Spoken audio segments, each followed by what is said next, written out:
நான் உங்கள் Saravanan. Pay for watch time தளத்தில் உங்களை வர வைக்கிறேன். இன்னைக்கு இந்த நண்பர் கிளாட் இன்ட்ரோடக்ஷன் அப்படிங்கிற ஒரு இன்ட்ராக்ஷன் செஷன் பத்தி பேசுவாரு. கிளாடு கிட்ட ஸ்லைடில் தெரியாம சில கேள்விகளை கேட்டிருக்கேன். அதுக்கான பதில்களை பற்றி டிஸ்கஸ் பண்ணுறது தான் இன்றைய செஷன். உங்களுக்கு தேவைப்படும் என்றால் கண்டினியூ பண்ணலாம், இல்லைன்னா ஸ்கிப் பண்ணிக்கலாம். முதல் கொஸ்டின் என்ன அப்படின்னா, மிஸ்டர் கிளாட் பற்றி நீங்களே சொல்லுங்க அப்படிங்கிறது தான். ஸோ ஃபர்ஸ்ட் கொஸ்டினுக்கான ஆன்சர் பார்த்தீங்கன்னா, drafting email, messages, creative content அதெல்லாம் ஓகே. இதெல்லாம் வந்து ChatGPTயே வந்து ப்ராப்பராக எல்லாமே பண்ணிடும். பட் அதை பார்த்தீங்கன்னா coding and tech, writing, debugging, explaining code in any language, planning, trip planning, scheduling, அப்புறம் வந்து word document preparation, presentation format, learning and explanations, analysis, இதெல்லாம் வந்து கிளாட் வந்து இன்னும் பெட்டராக பர்ஃபார்ம் பண்ணணுன்னு நம்ம அஷ்யூம் பண்ணுறோம். பட் அதை செக் பண்ணி தான் பார்க்கணும். ரெண்டாவது கொஸ்டின் என்ன அப்படின்னா, மார்க்கெட்டில் உங்கள் ப்ராடக்டை பற்றி சொல்லுங்கள் அப்படின்னு கேட்டதுக்கு கிளாடு வந்து ரெஸ்பான்ஸ் எப்படி இருக்குது அப்படின்னா வந்து ஏஐ மாடல்ஸை பற்றி சொல்லியிருக்கு. ஏஐ மாடல் பார்த்தீங்கன்னா கிளாடு 4.6. இது வந்து ரொம்ப காம்ப்ளெக்ஸான டாஸ்க்குக்கு வந்து யூஸ் பண்ணுறோம். Complex coding, agentic task and deep ரிசர்ச்சுக்கு யூஸ் ஆகுது அப்படின்ட்டு. அடுத்து Sonnet 4.6 ரீசெண்டாக ரிலீஸ் பண்ணது. இது எதுக்கு அப்படின்னா வந்து default for free and bro users அப்படின்னு வந்து சொல்லியிருக்கு.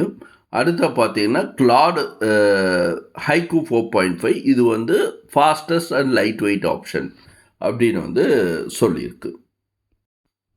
அதுக்கப்புறம் என்ன சொல்லியிருக்காங்கன்னு பார்த்தீங்கன்னா வந்து இது ஒரு சேட் இன்டர்ஃபேஸ் அப்படிங்கிற பற்றி சொல்லியிருக்காங்க.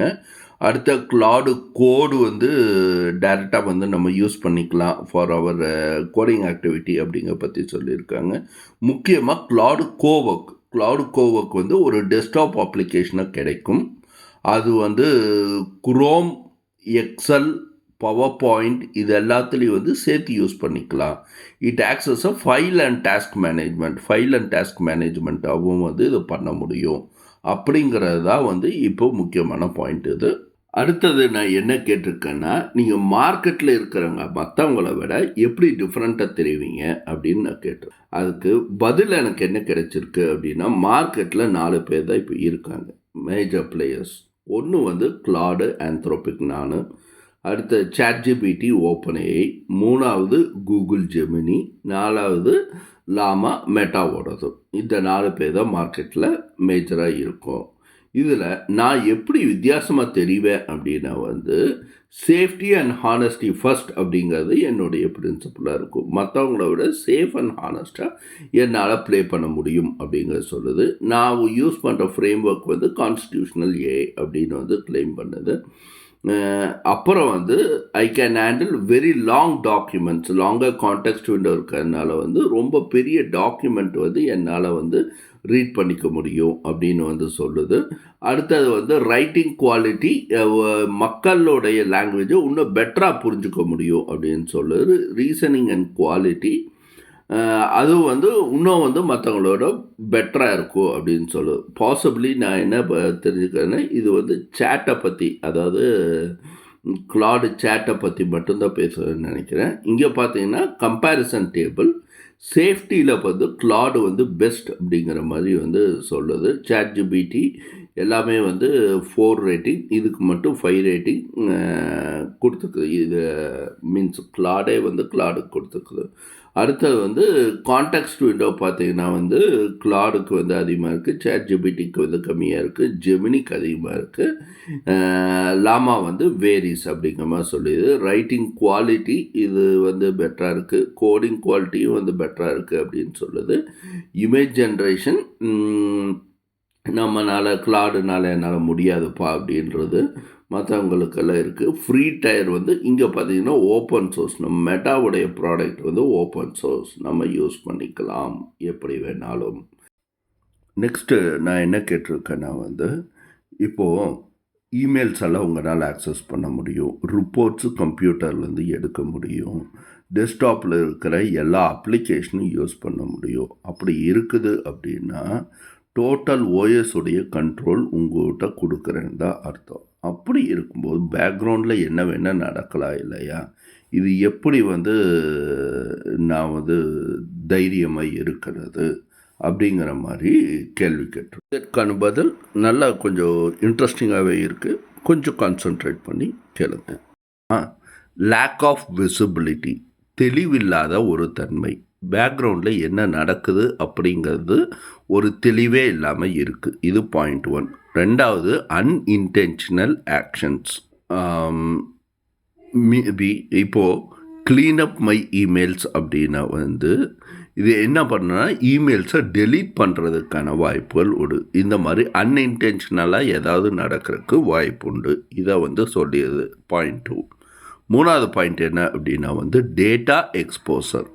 உங்களுடைய இமெயில்ஸ், ஃபைல்ஸ், டாக்குமெண்ட்ஸ் எல்லாமே ஆந்த்ரோபிக் சர்வர் மூலிமா ப்ராசஸ் ஆகுது. அப்போது டேட்டா வந்து எக்ஸ்போஸ் ஆகிறதுக்கான வாய்ப்பு உண்டு அப்படின்னு தான் வந்து அது சொல்லுது. நாலாவது வந்து தேர்ட் பார்ட்டி இன்டெகிரேஷன்ஸ்.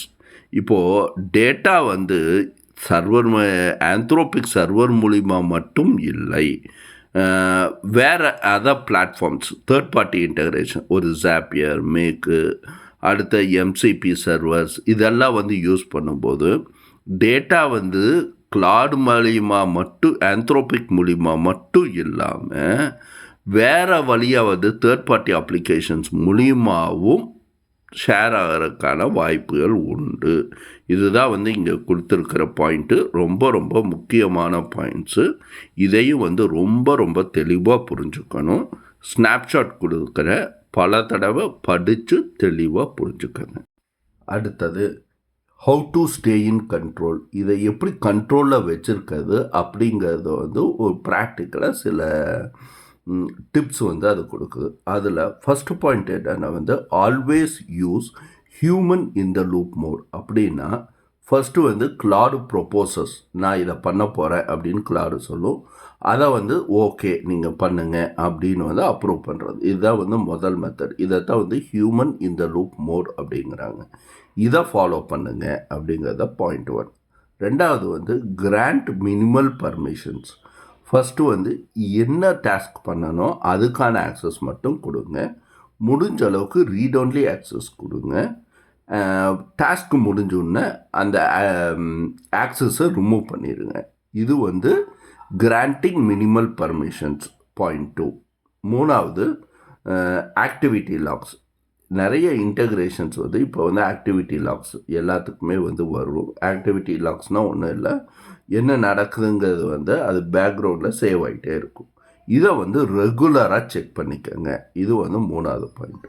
நாலாவது வந்து சாண்ட்பாக்ஸ் சென்சிட்டிவ் டேட்டா. எல்லாத்துக்குமே இந்த ஏஐ ரிலேட்டட் திங்ஸுக்கு ஒரு செப்பரேட் இமெயில் அக்கௌண்ட் வச்சுக்கோங்க. எந்த விதமான பர்சனல் இன்ஃபர்மேஷனும் அந்த இமெயில் அக்கௌண்ட்டில் வச்சுக்காதீங்க. இது நாலாவது பாயிண்ட். அஞ்சாவது பாயிண்ட் வந்து நெவர் கனெக்ட் திஸ் டைரக்ட்லி. ஒரு banking accounts, legal medical records, password managers, அப்புறம் identity, personal identity documents, Aadhaar card, அந்த மாதிரி டாக்குமெண்ட்டு, இதை எல்லாம் வந்து என்றைக்குமே வந்து ஏஐ கூட டைரெக்டாக வந்து கனெக்ட் பண்ணாதீங்க. இது வந்து அஞ்சாவது பாயிண்ட். அடுத்தது பார்த்தீங்கன்னா the honest reality of AI agents today அப்படின்னு ஒரு பாயிண்ட் சொல்லியிருக்கு. இது என்னென்னா வந்து லோ ரிஸ்க் என்ன அப்படின்னா chat only, you type I respond, அது வந்து லோ ரிஸ்க். மீடியம் ரிஸ்க்கு பார்த்தீங்கன்னா read only file or email access, அதை வந்து மீடியம் ரிஸ்க்குன்னு. ஹை ரிஸ்க் என்ன சொல்லுது அப்படின்னா full email send, file write, OS access, இது வந்து ஹை ரிஸ்க்கு அப்படிங்கிற மாதிரி சொல்லியிருக்கு. ஸோ ஃபைனல் கன்க்ளூஷனாக இதுலேருந்து நான் என்ன தெரிஞ்சிட்டேன்னா, இன்னும் வந்து ஒரு தடை இல்லாமல் வந்து நம்ம சிஸ்டமை ஆக்சஸ் பண்ணுறதுக்கோ இமெயில் ஆக்சஸ் பண்ணுறதுக்கோ கிளாட் இன்னும் மெச்சூர் ஆகலை. பார்த்து ஹியூமன் இன்டர்வென்ஷனோட, அதாவது நம்மளுடைய அனுமதியோட ஆக்சஸ் பண்ணுறதுக்கு முயற்சி செய்யுங்கள். இதுதான் நான் புரிஞ்சுக்கிட்டது. ஃபைனலாக எனக்கு ஒரு கைட்லைன் டாக்குமெண்ட் கிடைச்சிருக்கு. தேவைப்பட்டால் கமெண்ட் பண்ணுங்கள், நான் உங்களுக்கு சென்ட் பண்ணுறேன். நன்றி.